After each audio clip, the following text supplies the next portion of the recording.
Welcome to my YouTube channel the world of economics.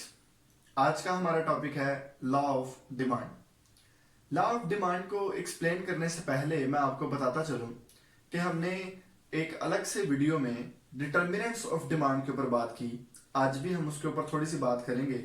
अगर आप ज्यादा डिटेल से उसको समझना चाहते हैं तो उसके लिए आप हमारी दूसरी वीडियो को ओपन करें, उसको जरूर देखें। उसको समझने के बाद आपको लॉ ऑफ डिमांड समझना आसान हो जाएगा।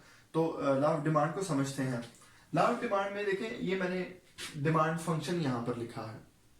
डिमांड फंक्शन ये एक्सप्लेन कर रहा है कि क्वांटिटी जो हम डिमांड करते हैं वो डिफरेंट फैक्टर्स के ऊपर डिपेंड करती है।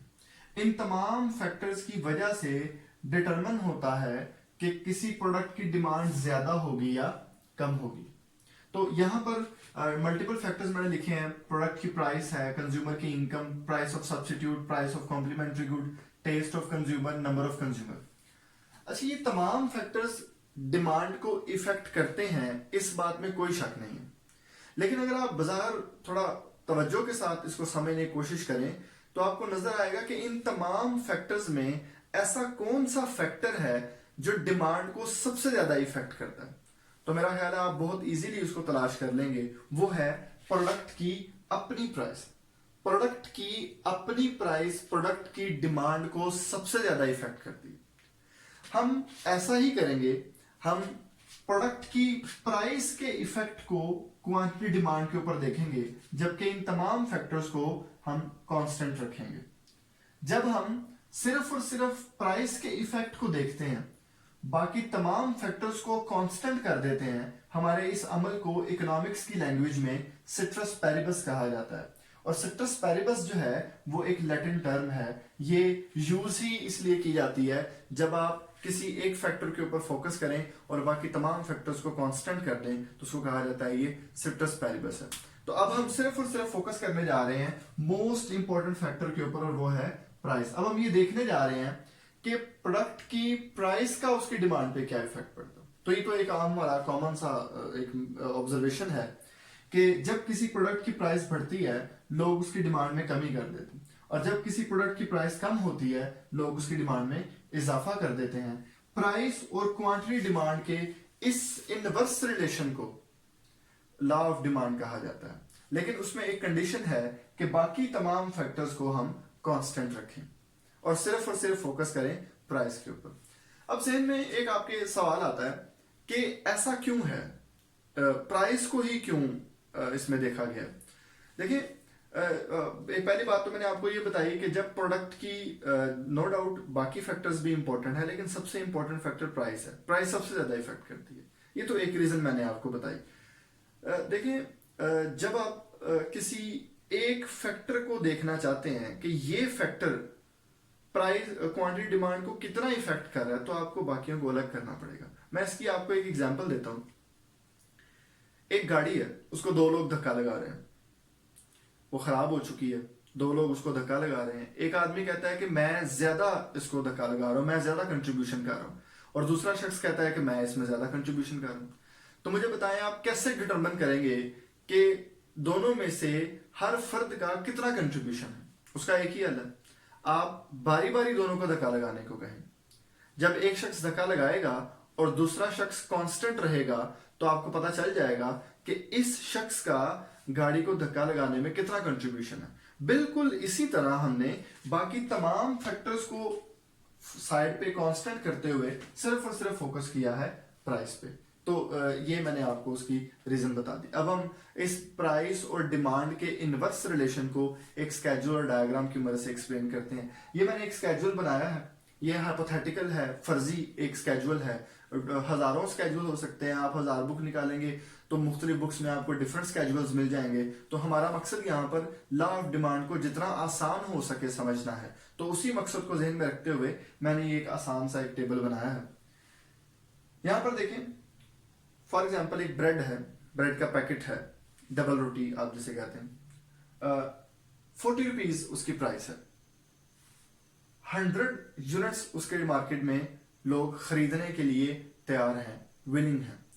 जब उस प्रोडक्ट की प्राइस कम हो जाएगी, डेफिनेटली हमने ये पीछे पढ़ा है कि जब किसी प्रोडक्ट की प्राइस कम होती है लोग उसकी डिमांड में इजाफा कर देते हैं। तो डेफिनेटली उसकी जो डिमांड है वो 100 से 120 पर आ जाएगी। इसी तरह प्राइस मजीद कम हो रही है और डिमांड में मजीद इजाफा हो गया, प्राइस में मजीद कमी हो गई, डिमांड में मजीद इजाफा हो गया, प्राइस में मजीद कमी हो गई और डिमांड में मजीद इजाफा हो गया। अब आप यहाँ पर गौर करें, हर दफा डिमांड में 20 यूनिट्स का इजाफा हो रहा है और प्राइस में हर दफा 10 यूनिट्स की कमी आ रही है। तो ऐसा तो क्योंकि ये एक हाइपोथेटिकल टेबल है, एक फर्जी टेबल है, मैंने आसान बनाने की कोशिश की है, तो ऐसा जरूरी नहीं है कि हमेशा डिमांड में जो कमी आए वो एक ही रफ्तार से आए, डिफरेंट भी हो सकती है, पॉसिबल है। लेकिन अब हम स्केड्यूल को एक डायग्राम की शक्ल में एक्सप्लेन करने की कोशिश करते हैं। यहाँ पर देखिए हमने वर्टिकल एक्सिस पे प्राइस को लिया हुआ है और हॉरिजॉन्टल एक्सिस पे क्वांटिटी को लिया, यानी कि एक्स एक्सिस पे। लेकिन नॉर्मली आप देखें हमारे पास एक बिहेवियर है कि हम डिपेंडेंट वेरिएबल को वर्टिकल एक्सिस पे लेते हैं और इंडिपेंडेंट वेरिएबल को एक्स एक्सिस पे लेते हैं। लेकिन यहाँ पर हमने मामला उलट किया हुआ है। यहाँ पर जो क्वांटिटी डिमांड है वो डिपेंडेंट वेरिएबल है, उसको हमने एक्स एक्सिस पे लिया हुआ है, जबकि जो प्राइस है वो इंडिपेंडेंट वेरिएबल है, उसको हमने वाई एक्सिस पे लिया हुआ है। इसकी क्या रीजन है? इसकी काफी सारी रीजंस हैं, लेकिन मैं उनमें से आपको एक रीजन बता देता हूं। जब मार्शल ने लॉ ऑफ डिमांड को एक्सप्लेन किया तो मार्शल ने उस वक्त ये नहीं कहा कि फलां प्राइस पे इतने लोग क्वांटिटी डिमांड करने के लिए विलिंग होंगे, तो डिमांड डिपेंड हो गई प्राइस के ऊपर। लेकिन वो उसको रिवर्स मायने में लेते हैं। जब उन्होंने लॉ ऑफ डिमांड को एक्सप्लेन किया तो उन्होंने ये कहा कि इतनी डिमांड पे कितनी प्राइस होगी, तो जो प्राइस है वो डिपेंडेंट हो गई क्वांटिटी डिमांड के ऊपर। तो एक ये भी वजह है, और भी इसके रीजंस हैं। इसके लिए हमने एक अलग से वीडियो काफी डिटेल से बनाई है, तो मैंने एक छोटी सी बात आपको एक्सप्लेन कर दी है। इसको मजीद एलेबोरेट करने की जरूरत है, लेकिन यहाँ पर नहीं। यहाँ पर अब यहाँ मैंने प्राइस जितनी भी मेरे पास गिवन थी वो मैंने सारी वर्टिकल एक्सिस पे ड्रा कर दी हैं, और क्वांटिटीज मेरे पास जितनी भी गिवन थी वो मैंने क्वांटिटी डिमांड के एक्सिस पे ड्रा कर दी। यहाँ पर आप देखें, जब प्रोडक्ट की प्राइस 40 रुपीज थी, क्वांटिटी उसकी 100 थी, तो मैंने इसको ड्रा किया इस पॉइंट को, 40 प्राइस पे क्वांटिटी डिमांड 100 है। इसी तरह 30 प्राइस पे क्वांटिटी डिमांड 120 है, प्राइस 30 पे क्वांटिटी डिमांड 120 है। इसी तरह प्राइस 20 पे 140, ये मैंने प्राइस 20 पे 140, और प्राइस 0 पे 180, ये प्राइस 0 है और ये पॉइंट आ गया 180 का। अगर आप इन तमाम पॉइंट्स को मिला दें तो आपके पास डिमांड कर्व आ जाएगा। अगर आप इन तमाम पॉइंट्स को मिला दें तो आपके पास डिमांड कर्व आ जाएगा। अगर आप देखें, प्राइस ज्यादा थी, डिमांड कम थी, प्राइस में कमी आई, डिमांड में इजाफा हो गया।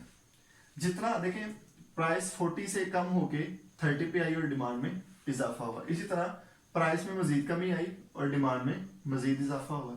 इसी तरह प्राइस में मजीद कमी आई और डिमांड में मजीद इजाफा हुआ।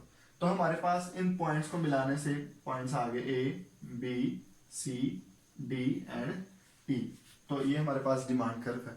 अगर आप देखें, डिमांड कर्व जो है वो नेगेटिवली स्लोप्ड है। नेगेटिवली स्लोप्ड मैं इसको इसलिए कह रहा हूं क्योंकि एक वेरिएबल में कमी से दूसरे वेरिएबल में इजाफा हो रहा है। और आप गौर करें, ये जो कर्व है फ्रॉम लेफ्ट टू राइट है। लेफ्ट टू राइट इसलिए है क्योंकि प्राइस में कमी आने से डिमांड में इजाफा होता है। डिमांड हॉरिजॉन्टल एक्सिस पे है, तो इसलिए डिमांड प्राइस कम हो रही है और डिमांड में इजाफा हो रहा है। ये जो डिमांड कर्व है ये नेगेटिवली स्लोप्ड क्यों है, इसके ऊपर हमने अलग से वीडियो बनाई है, काफी डिटेल से इसके ऊपर बात की है। यहाँ पर डिमांड कर्व को मैं एक्सप्लेन करना मजीद चाह रहा हूँ।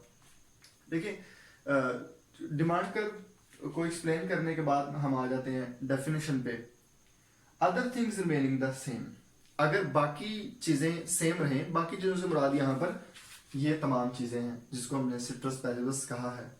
Other things remaining the same, there exists an inverse relation between quantity demanded and its price. तो इसका हम डेफिनेशन को यूं कहेंगे, अगर बाकी हालात जो हमने फिक्स किए हैं वो फिक्स ही रहें तो प्राइस और क्वांटिटी डिमांडेड का इनवर्स रिलेशन हमारे सामने आता है। इसी को हम लॉ ऑफ डिमांड कहते हैं।